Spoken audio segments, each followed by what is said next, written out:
Em ê îro qala rojên dawîniyên karapetê xaço bikin.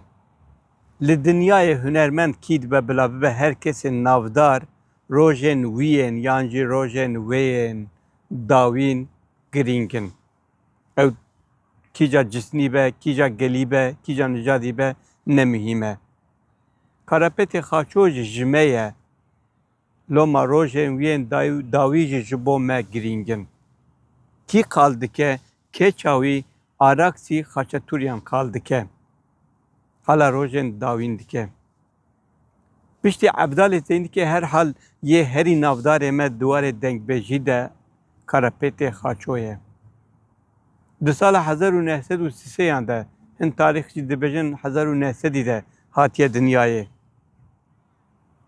Pazdeyê rêbendana 2005 canê xwe ji dest daye li Ermenistanê. Li Batmanê hatiye dinyayê çûye piştî şerê cîhana yekemîn çûye Qamişlo rojavaya anha li Wirzewiciye 1946 de jî li gel malbata xwe çûye êrîwana Ermenistanê û li wir canê xwe ji dest daye. Di jiyana xwe de gelek kilamên Kurdî gotiye û kirine malê Kurdî ku winda nebin. Bi xêra wî gelek kilam em anha hêjî bi dengên kesên din û bi dengê wî guhdarî dikin. Rojên wê dawîn me got, ya mühîm ev e ji bo me îro. Keça wî araksî xaçetûriyan wisa dibêje. Dibêje guhar xwarziya wî ye. Tê derzî lê dide. Karapet jî re dibêje qîza min. Ma tu dibêjî ez ê vê derziyê baş bibim. Welleh ez ne baş me ez ê bimrim dibêje. Guhar jî dibêje xalo Xwedê neke.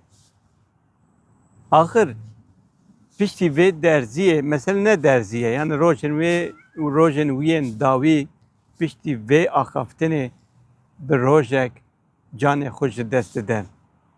Lê heta roja dawî zî serxwe bû. Erê nexweş bû lê serxwe bû. Keça wî wisa dibêje. Dibêje hê mehek berê ji welat hin mêvanê me hatin.